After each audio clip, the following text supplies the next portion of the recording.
Hello everyone, welcome back to the Bucket Think Tank. So to celebrate reaching and passing 100 subscribers, we are going to take the Star Wars Questionnaire Challenge. This is 16 questions that started way back when, was it 2012, by Grey Jedi 91, and he recently, along with Jen Sari and Ready 4, brought the questionnaire up again, so we're going to answer it. So let's begin, and I will post the questions in the description, or rather either description or in a pinned comment, so you can answer them yourself if you want. Question 1, Jedi or Sith? So to me this kind of goes without saying, Jedi. If I had to pick between these two, it would be Jedi. I love the idea of service. To me the Jedi are, well, what they were supposed to be, which were, modern day samurai, or rather futuristic samurai, because they got laser swords, or space wizards. They're effectively taking Gandalf and fusing him with Kenshin Himura, kind of, sort of, with a concept, from a concept standpoint.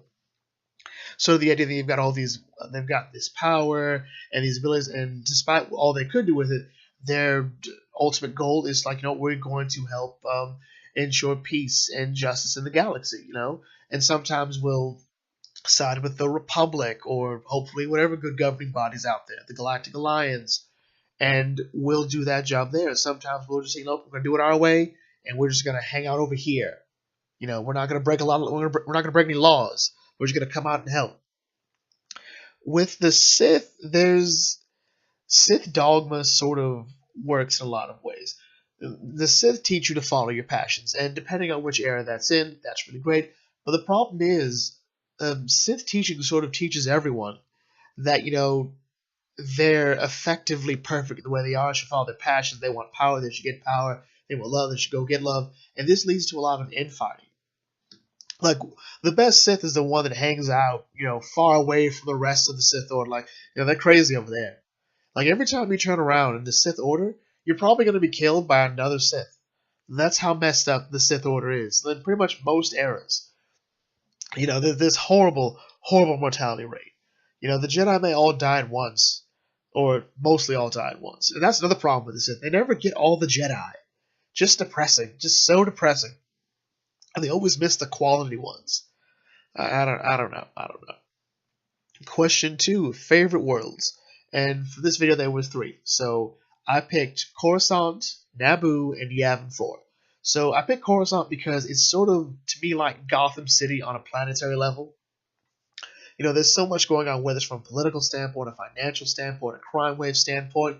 A Jedi can make his home here if his sole purpose is to, devote his life to rooting out crime and injustice in one particular place. And this is sort of the heart of everything. Everything at some point ends up on Coruscant.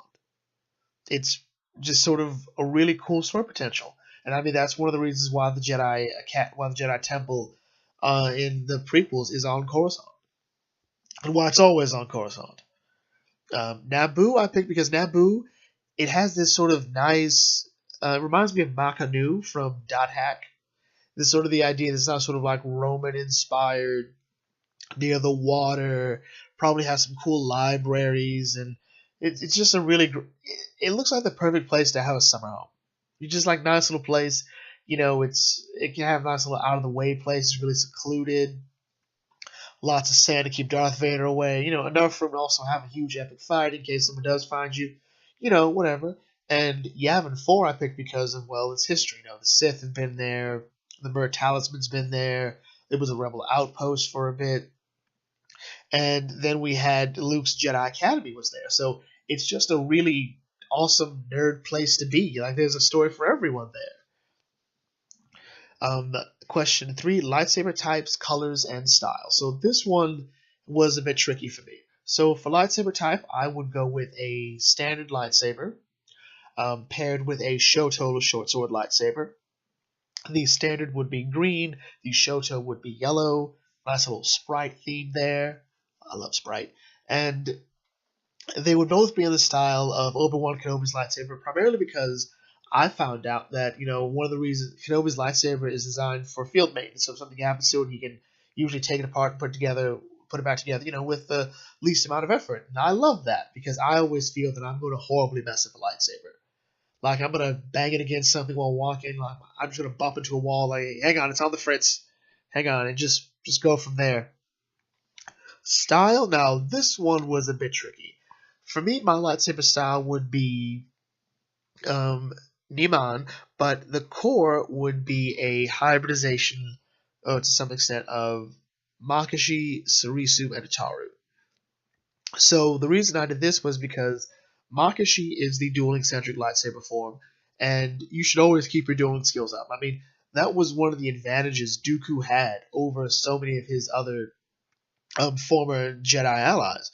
You know, they hadn't kept their dueling skills up. They were not used to saber versus saber because there was never a need for it. But there should always be a need for knowing the importance of dueling. Form 3, because there's no better way to survive a fight than to not get hit with a lightsaber or blaster or get hit at all. You know, Obi-Wan Kenobi's only lightsaber was a bit on his thigh. It's like his Achilles heel is his thigh. And Ataru, sort of in the same reason behind Sarisu, the acrobatic style, the defensive nature of getting out of a particularly sticky situation, and at the same time being able to quickly close the distance between you and your opponent, I think is really great. And Niman, because it calls to the other styles. Niman is effectively the blank slate.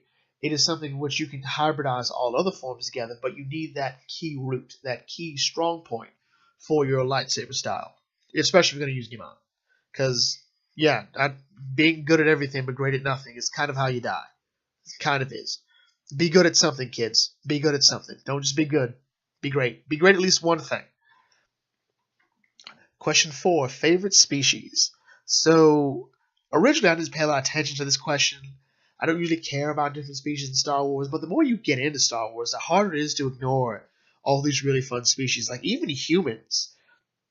You know, they come from a different planet, they have these different cultures, and that's just really cool the more you get into it. The more you leave the films and delve into the EU, the more fun it is. But for me, favorite 3 species are Zabraks, which I originally didn't like, but finding out about them, finding notable Zabraks, representation matters when it comes to the Star Wars universe. All these weird different species, like, well, what are you cool about? Oh, I saw this one. I saw this Zabrak. Chaos Indirax is a Zabrak. He's cool. You know, Two Hearts is awesome.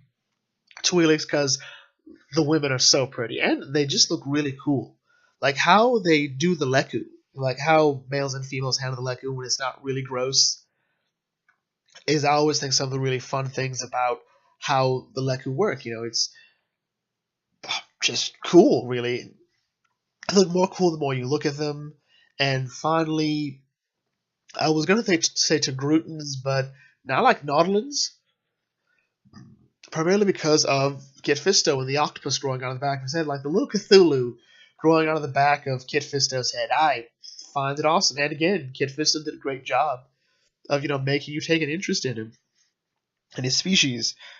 Question 5, favorite vehicle. So I didn't really, and I still don't care about specific vehicles in Star Wars. So I'm going to borrow a bit from Grey Jedi's answer to this one, which was the Star Destroyer for the, manufactured, assembly line vehicle. It is very iconic Star Wars. Like, also, because of how the Star Destroyer is sort of framed within the universe, it sort of is just a naval vessel. Like, it's any ship you find in the Navy. Whether it's the British Royal Navy way back when, from Pirates of the Caribbean, if you want a reference point, or something more relevant to today's Navy. That's pretty much what the Star Destroyer is in my mind. Unless I got it wrong and it's not it. But whatever. I'll stick to my guns, and fans can call me out on in the comment section. Now, from a personal standpoint, either the Millennium Falcon or the Jade Shadow. I kind of want to say the Jade Shadow, but I really want to say the Jade Shadow because it was just a star yacht that was later formatted to, retooled and reused to fight the Yuuzhan Vong. It was essentially a luxury ship redesigned for war. And then Luke and Ben Skywalker used it to travel the galaxy to figure out exactly what led to Jason falling to the dark side, and they ended up finding the Lost Tribe of the Sith, and then they realized not to mess with Luke Skywalker, and then he ended up finding a Force God that was Abeloth, or whatever Abeloth is, And yeah, that's why I love the Jade Shadow. Question 6, Jedi Master. So this comes down from out of eras. I don't know enough about the Old Republic to actually pick a Jedi Master that I'd really enjoy. Maybe Votos Cialis Boss, but that's kind of just because of the fruits he bore. I'm not picking Lucian Dre. That dude's crazy. Most people pick Ben Kenobi, Yoda, Mace Windu from the Republic era, and those are good choices to be fair. But I want to be a bit different. I'm going to pick the Jedi Spy Master Thome. And the reason I picked Thome is because Thome has a very unique relationship with the Jedi Master Trasa. They have a romantic relationship as far as we can tell. And what's cool is that they've those two sort of understood the code, and they can say, we can have these attachments, we can have these things, but they do not control us. It's sort of the idea that you think there's something inherently flawed within the Jedi code, but it also comes from how you grow and understand it. And maybe that is a flaw within the Jedi Order, that they're expecting you to understand this when this is probably a really big, complicated issue for most people. Like Kenobi, it wasn't just the Duchess Satine, but Siritachi in the original universe. These were relationships that Kenobi, walked away from, to better serve the Jedi Order. Turns out he might not have needed to do that if he could do this, and we see Anakin do it too. Anakin, I think, was always going to have a whole relationship with Padme because he is not emotionally ready for it. But coming back to Thome is just awesome. I mean, he's a spy master. He has a spy ring. He fights Anzani assassins. He knows how to conceal himself within the Force. He knows how to stop his heart. Make it look like he's died to fool droids and whatnot. He just fun. I love Thome. Thome was my first step into Star Wars expanded universe for the Clone Wars. Like, this guy is awesome. Just love him. Just love him. Sith Master. So in the Finalysis video, Jen Sari made an amazing argument for Darth Plagueis, which made some change their mind to Darth Plagueis, and I sort of have to pick Plagueis too. But if I had to go with my original choice, it would probably be Dooku. What I like about Dooku is he, like a lot of some of my favorite Sith, like Bane, he's out with a mission, he's out with a purpose. He's not just doing stuff because it strokes his ego, because he's not like Sidious. Dooku does what he does because he feels this is the best route to, help restore the Jedi to what they once were, to make them awesome, make them less slaves to a corrupt republic. He saw some things that really messed with him, that really changed his perspective on things. So it would have been really cool to have Dooku regiment. Dooku's also a harsh taskmaster. I mean, we saw what he did to Grievous, we saw what he did to Ventress, but the fruits of that labor are awesome.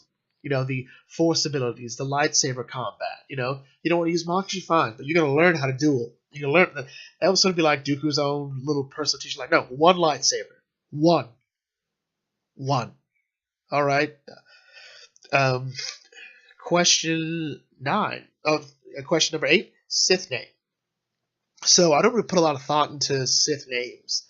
But for me, it would probably be Darth Ventus. To me, Ventus, if I'm not mistaken, is Latin for wind. And wind I always associate with freedom, and there's sort of a bit of a contradictory nature to joining the dark side for freedom, because you sort of become bound by the Sith Order, by its goals, by its purposes. It dominates your destiny once you go down that dark path, as Yoda said. He's still right about that. But I love it because if I was a Sith, I would be the one who just sort of stands there like, if we do this, we're probably going to die. You know that, right? Like, I'd be the most chill Sith there. I'm like, no, I don't need to do that. Well, why do we have to go destroy the Jedi again? You know what happens, right? We miss 1 or 2 important Jedi, and then they come back and they wipe us out. All right? And then there's one of us left. And if it's not Darth Bane, guess what? We're done. All right? Sidious is crazy. All right? That's all there is to it. All right? Krait's lost his mind. And by lost his mind, I mean he's a personality cult. Yeah, I'm not doing it. I just leave halfway through, but I think, this is getting stupid. I'm out. It'd be like Braun from Game of Thrones. Just like, you know what? I heard there was something in it for me. There isn't. Bye. Go. Question 10. Favorite Star Wars movie? So to me, this is a toss-up, possibly a 3-way tie. I'm going to go with Revenge of the Sith, Empire Strikes Back, and Return of the Jedi. And this is primarily because Revenge of the Sith has a lot of pieces coming together. It's not just, Anakin's fall of the dark side. That's been building up, and his fall of the dark side makes more sense when you look at it within the context of the entirety of the story. So in other words, you have to look at TCW, you have to look at the comics, the miniseries, to sort of really appreciate his fall of the dark side, I think.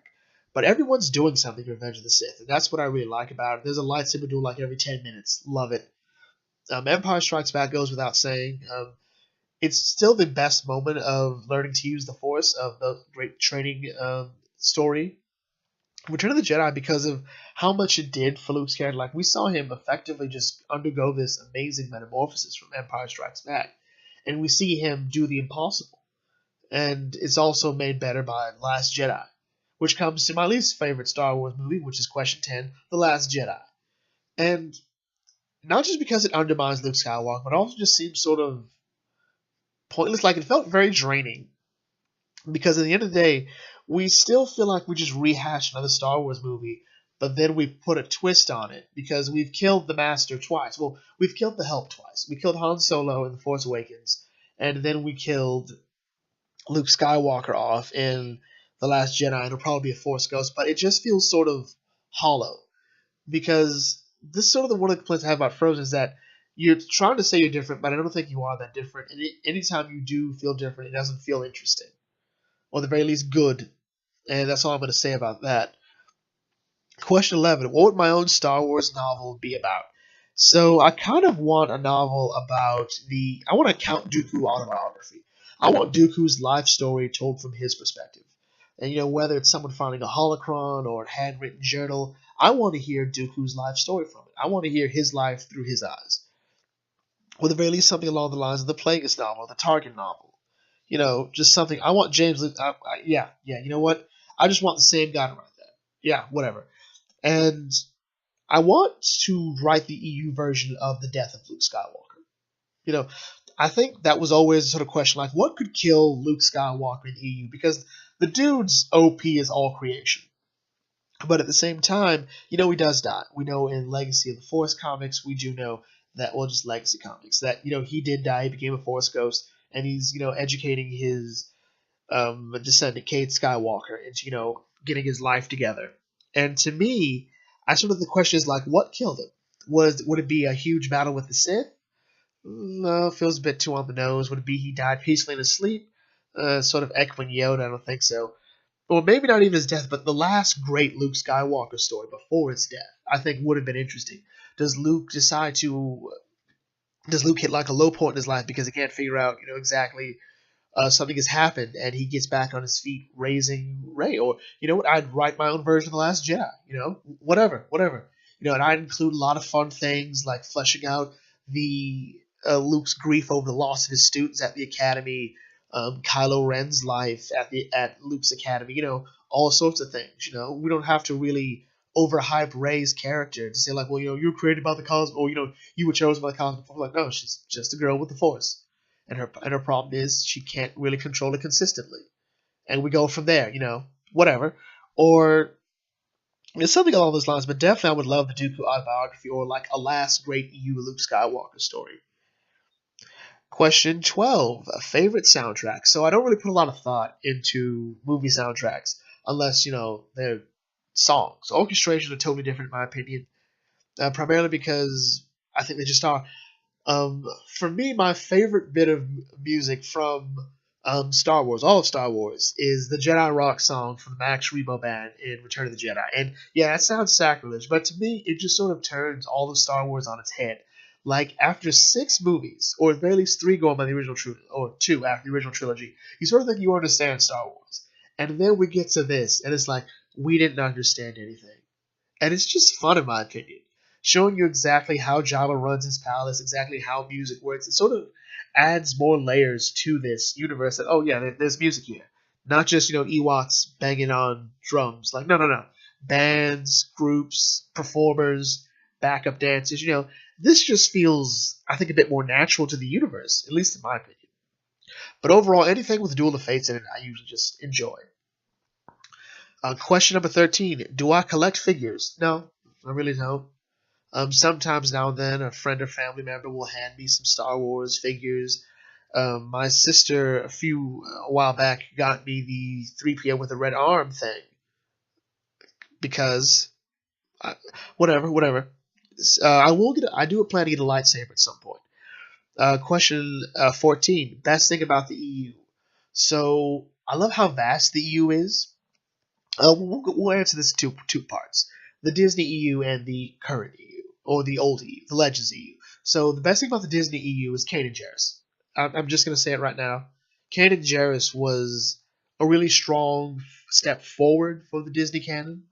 I'm just gonna say it. It was. I mean, he's a really interesting character. You know, he's not a revolutionary character. You know, a Padawan who survived Order 66 and is sort of brought back into the fold by this new student he has to teach, and it sort of brings him back into the rebellion, or brings him into the rebellion. You know, reminds me of being a Jedi, seeing him deal with the clones. You know, the same clones, well, not the exact same clones, but the clones who on Order 66 killed his master. Not those exact clones, but it's still something he has to deal with. You know, his own past, his own issues. Kanan Jarrus is just really fun, I think. About the Legends EU, I would have to say, especially at this point, everything post Return of the Jedi, and not just everything as a whole. Like, every single book was not great. I haven't read every single book, but seeing Luke build the Jedi Order up and seeing him not just constantly take center stage. Like, Luke doesn't take center stage often in a lot of the EU books, especially once the Jedi Academy gets rolling. Corran Horn has a story. Luke's niece and nephew Jason and Jaina have the Young Jedi Knight series about lightsabers, and that was interesting. You know, that was always just fun. Like, yeah, Luke is OP and he's fun to read, but there was also other things around him that he just sort of had an impact on. And of course, there was the Dark Nest trilogy, which led to Luke becoming Grand Master in his attempt to get the Jedi to unite against him to stop the infighting. They made him Grand Master. Like, that's not what I wanted. Ugh. Things rarely work the way Luke wants them to. Worst thing about the EU, when it comes to the Disney canon, I think my personal issue, ignoring Last Jedi, is the fact that everything's going as slow as all creation. All right, we're sort of, again, with the comics, we have not even passed Empire Strikes Back. We're still in a post-New Hope story, and we've gotten at least 2 Darth Vader books. All right, we had one that went when the whole Disney Star Wars comics were announced, and then we have a new one now, and it's interesting to an extent, but I'm like, oh, what's the end result here? We know he dies. Come on. There's only so many ways you can make me care about Darth Vader. And about the Legends continuity, personally, I'm just going to say it. Jaina getting with Jag Fell, I felt was the worst thing on a personal level. I was Jaina and Zek, cradle to grave. Yes. I'm not even going to go in depth on any of my other issues about how vast it is, how sometimes we only have writers working on things that we know already works, you know, the lack of innovation, whatever. No. My issue is Jaina getting with Jag Fell. Jaina and Zek was the only true pairing. All right. Oh, there's no Mara Jade in the Disney canon. Like, we took away Luke's wife. Like, why have we got to do that? He died sexless, childless, and a failure. Question 16. What does Star Wars mean to me? So, to me, Star Wars is Lord of the Rings in space. And I think it's a bit more fleshed out in some ways. We're sort of seeing history constantly repeat itself in Star Wars. That's sort of something you see in things like A Song of Ice and Fire. You know, certain elements come back, certain elements have to be are changed a bit, but we still hit the same beats. As George Lucas says, it rhymes like poetry. But at the same time, I came to this franchise because there were morons swinging light brights at each other. How can I not love that? And then they can move things with their hands. Space Wizards is such an awesome thing. And also, it got me into anime because from my love of the Jedi, I love Samurai. And Samurai led me to Rurouni Kenshin. Rurouni Kenshin led me to less awesome anime, or anime that was almost as good as Rurouni Kenshin. Rurouni Kenshin is my favorite anime. It's still going to be the best one. So that's sort of what Star Wars is to me. It's sort of this huge epic that has led me to other things to enjoy. So, yeah, that's the end of my Star Wars questionnaire. Again, feel free to make a video about this yourself or answer the questions in the comment section. This is the Bucket Think Tank signing out. May your fandom serve you well. And thank you, everyone, for your 100 odd subscribers.